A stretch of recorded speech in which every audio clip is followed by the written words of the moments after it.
camp. They were here. There were recognizable names doing football enough things. What do we know about the Bears that we didn't know before? Well, every step of this, Dan, is important for Caleb Williams. And this is his first time, these last 3 days, his first time practicing with everybody out there, all the skill guys. Now, granted, then even there were some injuries here and there, like Cole Kmet was out for 2 of these days, I believe. But none of that is considered serious by the Bears. I think that he is seeing a path. Caleb Williams is seeing a path to being a successful rookie quarterback because he's out there with Odunze and Keenan Allen and DJ Moore, DeAndre Swift, Cole Kmet for one of the days, and you're seeing that there are going to be options. This isn't going to be like the 2022 season with Justin Fields where he drops back, everybody's in his face, and there's no one to throw to anyway.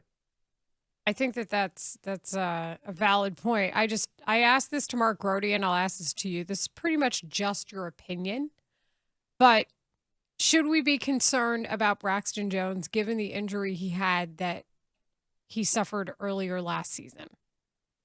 I wouldn't be right now because there's still 3+ months before the season starts. Fair. There's so much time for everyone to recover and be 100%. And there isn't really much question about who's going to play. There isn't any question about who's going to play left tackle. It's not like he's in a position battle where somebody is legitimately challenging for that job. Did you get to really watch Caleb Williams, and how did you watch him? What did you see? I am mostly just kind of watching from the standpoint of, very broadly speaking, how does it look? I don't think this is the time to nitpick and to be a real tough grader on him. There's so much. He has another week of practices next week with the rest of the rookies before they even come back in July to try to have training camp. And that's going to be choppy at the beginning too, probably, where you're really looking for competency and a very fluid, functional offense is a week into training camp. Then you would expect to see things looking a lot sharper. I was enjoying watching Caleb Williams make some of the throws that you saw him make in college. And granted, it's not the same because they're not at a full speed defense. They're throwing balls into the end zone and they're telling everyone, hey, don't jump. Nobody leave their feet over this. We don't need any injuries like that. But you're seeing some of the odd arm angles where he can make it work. You're seeing some really good ball placement. You're seeing him throw into tight windows on the sidelines. He's thrown to DJ Moore a lot. You get the sense that he's kind of seeing how this is all going to work today. And he said today, Dan, that, yeah, you can see that just from these practices. You can see when you drop back, there's going to be choices out there. You're not just going to be looking around for trying to find someone open and there's nothing. But that he tells himself every day when you look at that we're going to be really good this year. And he also knows that there's still a lot to go to get to that point. There's still so much that he has to work through on his progressions, on fully grasping this offense. And the cadence has been a thing this week. Caleb Williams was talking about that, saying it's been 4 years since he really used a cadence consistently because they were on clap cadence in college. Oh, so he didn't have to actually say anything. Yeah. And they were running out of the shotgun doing clap cadence. And it's a new, not new because he was doing it in high school, but it is an adjustment to get back into, okay, I need to have a cadence that everybody, the other 10 people on the field, ranging from the center who's right in front of me to the wide receiver who's out at the sideline, that everyone is able to hear and knows what to expect and isn't caught off guard. There is a little bit of a process to that for him. All those little things need to click for him to be able to take advantage of all of these skill players they've put around him. To me, it's like picking up a series of clues. You know, like maybe you see a little bit more of what Shane Waldron's offense is going to look like based on spacing on the field. to me, 7-on-7 won't give you a ton because I think there's just an innate nature for guys to just try to get open. That's kind of Yeah. the process behind 7-on-7.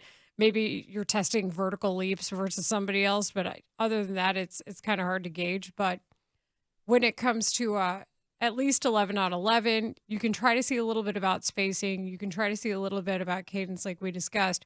What are the clues that you're picking up about not just say wide receivers being in different places on the field and anticipating where they're going to be, but also just, is it a structure thing? Is it a quality of people getting off the line of scrimmage faster thing? Like, is there anything you're picking up already?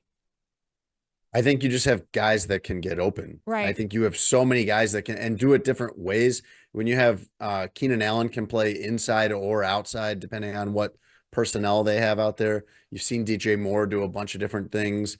And the early reports on Odunze from the Bears are that he is a lot like Caleb Williams. He's running ahead of schedule. He's ahead of where you'd want someone to typically be at this point. And we keep forgetting about Rome Odunze because they drafted somebody else number 1 overall. If this wasn't a year where you drafted Caleb Williams, like the long awaited prospect at number 1, and you had only the number 9 pick in Rome Odunze, we'd be so hyper focused on him. But he also has a little bit of room because of the wide receivers that are there. I don't want to say ahead of him, but that are more accomplished in DJ Moore and Keenan Allen. So that Rome Odunze's progress gets overlooked a little bit. We were having some fun earlier with Matt Eberflus's opening statement yesterday about cheetahs and rhinos and him starting to talk about what was that sigh? Because I just go ahead. I don't even understand. Wouldn't both be good? Wouldn't either be good? I guess A cheetah or a rhino? I know. But Dan, what about, hold on, hear me out on this. A tight end. He's got the legs of a cheetah, the body of a rhinoceros. Mm-hmm. He's got the head of an eagle, the vision. And then maybe like some moose antlers or something. Just for fun. Yeah. Just put him on there. So you I don't know what we're going to do with him. We'll figure it out later. He has the sensibility, unfortunately, of like an angry badger, and it all just goes to hell. Or a sea otter that climbs on surfboards. We don't know. But I get what he's saying, because this goes back to Lovie Smith. And ask Alex Brown about it when he was playing for, what was it, Dick Duran, I guess.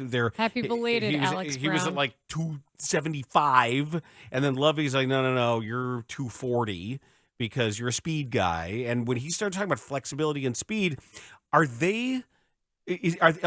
much of this is actually a number and a player saying, look, I've always played at this weight. This is what I do. And they're like, no, you're going to play at this weight because we want you doing this, this, and this. Is that what we're talking about? It depends on the player, because nobody, I don't think, in this building is planning to tell Keenan Allen what he needs to do after, 12 or 13 years and, a borderline Hall of Famer right now, probably a pretty good candidate for the Hall of Fame. But it also doesn't apply only to the rookies. I think a really interesting guy to watch in the category that you're mentioning is Montez Sweat, because the Bears saw a lot of untapped potential when they traded for him. They still liked what they were getting. They still liked how he had played, but I think they looked at him and saw, we're not sure if Washington, that organization has gotten the most out of this guy. Mm-hmm. They think that there's a lot more that can be done. And they were saying this at the time, and they continue to say it now. There's a lot more that can be done with Montez Sweat in terms of his physique and his conditioning. And physique wise, he showed up looking like an action figure. He showed up in what looked like pretty good shape, but I think you have seen guys come in, and I am always skeptical when I hear this, but I've heard so many players say it now, either comparing Matt Eberflus's practices to other teams they've been on or the practices under Matt Nagy and John Fox. You're hearing guys say repeatedly that these practices are more strenuous. These practices are more full speed all the time, and you have got to condition better to be able to do these practices compared to other teams they've been on. So that's where I think you'll see everything coming together for someone like Montez Sweat, where there is untapped potential. He can get even better, than what he was last year. I mean, that says a lot too about the lines. Like, how is this conditioning going to affect both the offensive line and the defensive line? Ryan Poles said that years ago, that he wanted the offensive linemen to be skinnier, for lack of a better word. Like, I don't even know if that correctly depicts what he was trying to go for. But to withstand the practice that you're discussing, that would be in line with it. I also think about the players that they are trying to really develop. Like, Zach Pickens is a big year. Obviously, it's a big year for the middle of the line total, you know, trying to figure out who those guys are going to be. Do you have your three technique as well? So I feel like those things, they do come together in a way that is worth a discussion. Yeah, and you're stuck with what you've got on the defensive line, for better or worse. I mean, they'll probably add another pass rusher, and Yannick Ngakoue would be a good candidate for that, who's available and cheap, assuming he's recovered. But I mean, you've got those guys for this year. That's your group. And the bigger decision you have to make, like you're saying, Layla, is, are these guys a long-term answer? Pickens and Dexter, are they a long-term answer in the middle of the line? As far as the offensive line and that their conditioning, that's a little bit of a concern to me too, because you already have Braxton Jones missing time. You have Nate Davis missing time. And this was an issue for them. This has been an issue for them in the past, where they had so few offensive linemen really 100% ready to go. Not with injury concerns that you're not sure if they're going to play during the season, but they're they're taking such a cautious approach during the preseason that you don't have enough offensive linemen to safely put the starting quarterback out there in a preseason game. And Caleb Williams will benefit tremendously from being able to play preseason games. The Bears want to be able to play him in preseason games. You can't have starting offensive linemen getting hamstrings and calf injuries and things like that, and then you have to pare down what you're going to expose Caleb Williams to because of it. Yeah, we talked a lot about the line of Mark Grody, who was on earlier today. And I appreciate you also mentioning Javon Dexter, because I'm still going through the thought process from your last question, where how much change can you instill in somebody who's 6'6"? You know, like, that's the height kind of dictates the athlete. Yeah, exactly. That's it. The height is going to dictate who you're getting here. And they have a couple of players in the trenches like that, to me.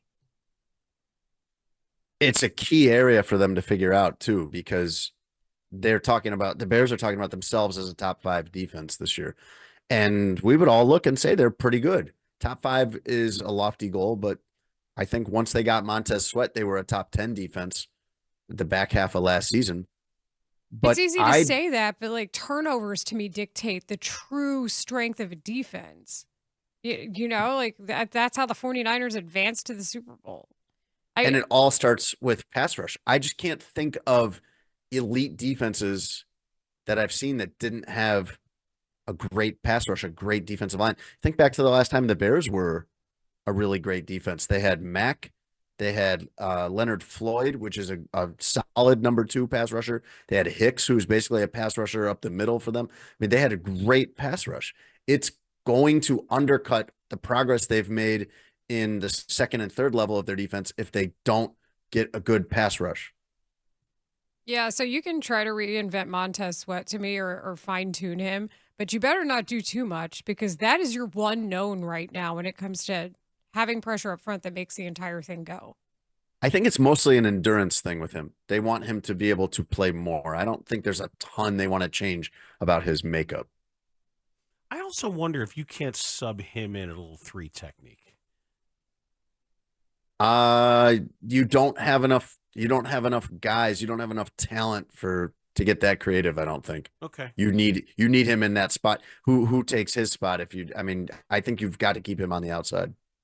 Yeah, I mean, just like a little situational flip that you might want to do to show you get depending on what you're playing behind him. He's so skilled that I think you could ask him to disrupt that gap every once in a while. I mean, I know it may sound silly, but Dexter, depending on how they start, they swap out. You have him come off the edge. Maybe he's a little more comfortable there. Just an idea. It's easy to fall in love with a 6'6" guy if he has a swim move.